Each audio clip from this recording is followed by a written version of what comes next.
Experience Karen Hunter in a completely different way. Karen Hunter is awesome. The podcast. If you like me on SiriusXM Urban View Channel 126, you're gonna love me. And Karen Hunter is awesome. Hey, this is Karen Hunter, host of the Karen Hunter Show on SiriusXM's Urban View. Karen Hunter is awesome is an actual podcast to bring heat and energy and knowledge and power. A 1-2 punch that I don't think you get anyplace else. Tell the truth. Check out the podcast wherever you get your podcast. You will not be disappointed. Can we talk about this? Speaking of Africa, South Africa is taking back its land from the people that took the land. And the people are mad, including Elon Musk, Apartheid Clyde, really mad about the, he said Starlink, because they banned Starlink in South Africa, which I think is delicious. No. As it broke up, did you see last night the pictures of the Starlink? This is the second time. Yeah, second one time. Of SpaceX's. His trashy, because he doesn't follow through with anything. He comes in and he's not the genius. You took over something, you probably fired a bunch of people at Starlink, fired a bunch of people at Tesla, came in, fired a bunch of people at Twitter, came in, fired the biggest employer, the government. He didn't know what people do. Hiring these 20-year-olds, paying them $150,000, $60,000 a year to come in and do something that they're not equipped to do. They don't know what the hell they're doing. And of course, your stuff is raggedy. He has more space debris. He is polluting our space. Yep. And so it's breaking apart and falling over black islands like the Bahamas, Turks and Caicos. It was Barbados last couple of months ago.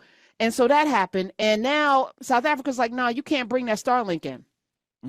He had the nerve to say, look at this. He said, Starlink is not allowed to operate in South Africa because I'm not black.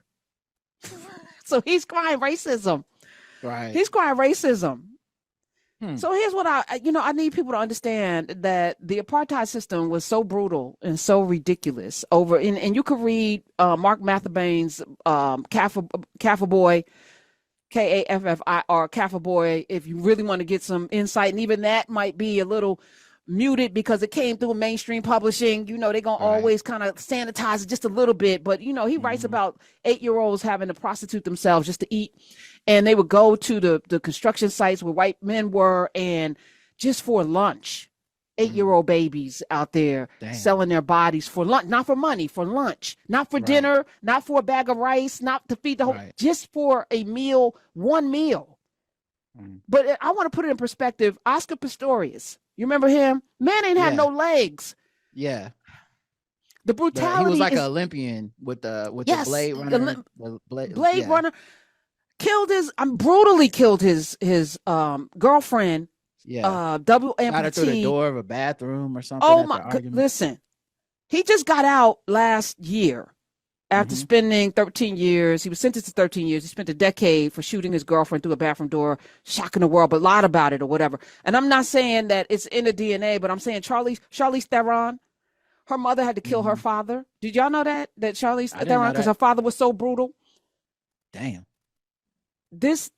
Y'all came there after Elon's mother's father left the Nazi Party of Canada and was looking for the next place to go to exploit people and found this South Africa. So that's not your land. It was never your land. And just to put in perspective, it's not just South Africa. It's Kenya, which is also, over there, and a lot of other places. I had this video that I sent, Smiz, I sent you. Did I send it to you? From this, yes, just to put perspective on it, as they're crying because we're not black, they're taking the land, they're treating us, and Trump's like, yes, let's get those poor, discriminated against white South Africans to America. Now he understands discrimination. Okay, yeah, all of a sudden he get it now. Oh my goodness, play this clip just to put it on all of the continent and what happened. Play it. Grandfather acquired a 5,000-acre block. And his eldest son-in-law got a 5,000 block over there. So in 1904, for a very short time, between the two men, we owned 10,000 acres. Now, you've just driven down a lovely tarmac road to get here. Yes. That tarmac road was the boundary between those two 5,000-acre blocks. And you paid completely nothing for it, just the surveyor's fee. Yes, I believe that is true. Let's be honest. It was a fight for survival on both sides. We wanted to keep our land, but quite a lot of that land had been acquired illegally or through coercion, through force, and that had to be accounted for. What we were portrayed was that the Mau Mau were very violent, and that was true. Okay, one of the things in warfare, you try to denigrate the enemy. You remember in Rwanda they talked about the enemy as cockroaches. Do you remember that? To try and make it that if you killed them, it wasn't an issue. You know, you're just we don't where's the aerosol can, you know, you're just spraying cockroaches. Okay. And so what I do remember as a child is that they produced horror books. So you would get a publication of 10 or 15 pages, quite big, with nothing but atrocities of people that have been chopped up by the Mau Mau. So people, heads cut off, animals, legs cut off, children murdered in their beds, and this was thrown at us. The violence on both sides has to be acknowledged. We can't go back 120 years and change history. So what we've got to do, we've got to take responsibility. I couldn't change what my father and his people did, but at least I can go to somebody and say, Paul Asana, I want you to forgive me for what they did. Mike, I think part of your apology should be give back this land.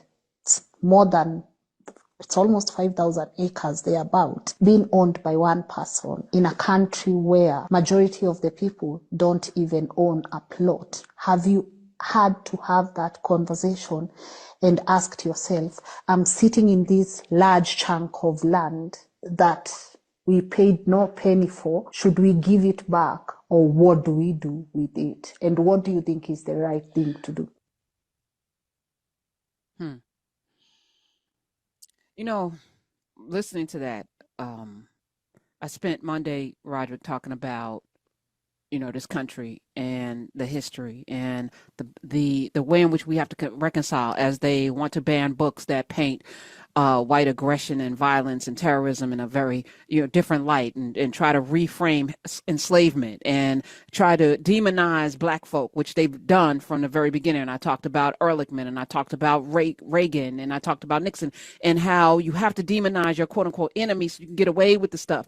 That they printed up little books showing the black people, the Mau Mau's of Kenya, as violent when they're really just taking back what the British took from them. But your family came, and the family lores, these are vicious cockroaches, not worthy. They're savages.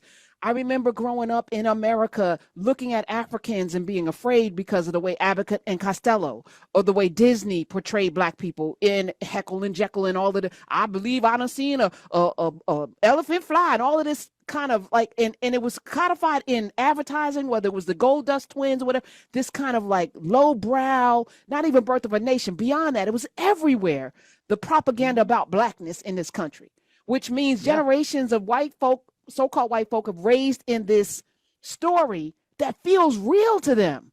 So we got to fight it. And I'm glad that Stacey but others that have the ability must tell the truth, must do it eloquently. We ain't got to call them out of their name to tell the truth, but we got to stop this. And now they're going to try to flip it that white people are somehow oppressed. No. If people are taking back something that you took from them, that's what we call reparations. 866-801-8255. Have you ever seen the documentary series Exterminate All the Brutes? It came on HBO. It's pretty. We talked about that in class with Carr a few years ago. Yeah, but like that's it right there. That's the nutshell. Everybody that you attacked and ravaged has to be a savage. Your violence against them was to civilize them, to uplift them. Slavery is uplifting the black folks and bringing them into civilization. So like, yeah, they have to flip the narratives. And I think this last year really taught me something about how powerful narratives are, because I really didn't see it before. Because I'm so fact-based and I'm so like, either this happened or it didn't happen. And if it didn't happen, I don't want to talk about it. But telling a lie enough times that people can latch onto it and be like, no, this is my new truth. It's extremely powerful, and watching it work in real time was very eye-opening and scary, but also affirming in some ways, because I've read so much history where I was like, how did that happen? You know, when you look at like Reconstruction and then you look at the period after Reconstruction and you're like, how did that happen? Like how did we end up with a poor, pressed upon Southern white man who just tried to civilize these Negroes, and now they're all in charge and they're savaging us? And I'm like, what? After slavery, after the Civil War, after you guys got Jim Crow because you lied, and somebody, and not just the Southerners, people in charge in the North who won the Civil War were like, that lie is the truth now. We need to get these black people out of power and out of office so that the white man will stop being oppressed down there.